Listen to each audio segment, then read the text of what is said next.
Hello. Online shopping offline ഷോപ്പിംഗിൻ്റെ നടുക്കുള്ള ഒരു നടുവിടിഞ്ഞ ഓട്ടമാണ് എൻ്റെ ജീവിതം. അങ്ങനെ നമ്മൾ ഓട്ടോയിൽ അണിഞ്ഞൊരുങ്ങി പോകുന്നത് കടയിലോട്ടാണ്. പിന്നെ സാധനം മേടിക്കാൻ കടയിൽ തന്നെ പോകണമല്ലോ. അപ്പോൾ ഈ കടയിലോട്ടാണോ ശരിക്കും ഞാൻ വന്നതെന്ന് വെച്ച് കഴിഞ്ഞാൽ അല്ല കേട്ടോ. എങ്കിലും കണ്ടപ്പോഴത്തേക്ക് അങ്ങ് കയറിയതാണ്. ഇവിടെ ഫുട്വെയറിൻ്റെ കുറച്ച് ഓഫേഴ്സ് ഉണ്ടായിരുന്നു. അപ്പോൾ എനിക്ക് ഹീലുള്ളൊരു ചെരുപ്പ് വേണമായിരുന്നു. എൻ്റെ കയ്യിലുള്ളത് പൊട്ടിപ്പോയി. അങ്ങനെ ഞാൻ 1, 2, 3 ഒക്കെ വെച്ച് നോക്കി. 3 വെച്ച് നോക്കിയുള്ളൂ. അപ്പോൾ മൂന്നാമത് ഇട്ട് നോക്കിയെന്ന് എനിക്ക് ഇഷ്ടപ്പെട്ടു. ശരിക്കും എല്ലാം കൊള്ളാം കേട്ടോ. എൻ്റെ കാലിൻ്റെ ഒരു അഭംഗിയുടെ കുഴപ്പമേ ഉള്ളൂ. ബാക്കിയെല്ലാം ചെരുപ്പൊക്കെ നല്ലതാണ്. അങ്ങനെ ഇത് ഇഷ്ടപ്പെട്ടു, കണ്ടു, ഇട്ട് നോക്കി, കംഫർട്ടബിൾ ആയിരുന്നു. അപ്പം ഞാൻ ഇട്ടുകൊണ്ട് വന്ന ചെരുപ്പ് ഞാൻ ഇത് കഴിഞ്ഞ് തപ്പുമ്പോഴത്തേക്കും അതെടുത്ത് റാക്കി കൊണ്ട് വെച്ചിരിക്കുകയാണ് എൻ്റെ മോൻ. അമ്മ വിചാരിച്ച് ബാർട്ടർ സിസ്റ്റം ആണെന്ന്. പൈസ കൊടുക്കണമെന്ന് കൊച്ചിന് മനസ്സിലായില്ല.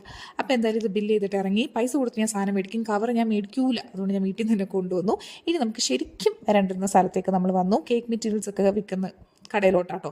ഇവിടെയായിരുന്നു വരേണ്ടിയിരുന്നത്. മറ്റേ നമ്മൾ വഴിമാറി കയറിപ്പോയതാട്ടോ. എങ്കിലും കയറിയ സ്ഥിതിക്ക് വാങ്ങണമെന്ന് വെച്ചാൽ അവിടെ നിന്ന് ഇവിടെ നിന്നൊക്കെ സാധനം മേടിച്ച് എല്ലാം ഒരു കവറിൽ തന്നെ കുത്തിക്കയറ്റി.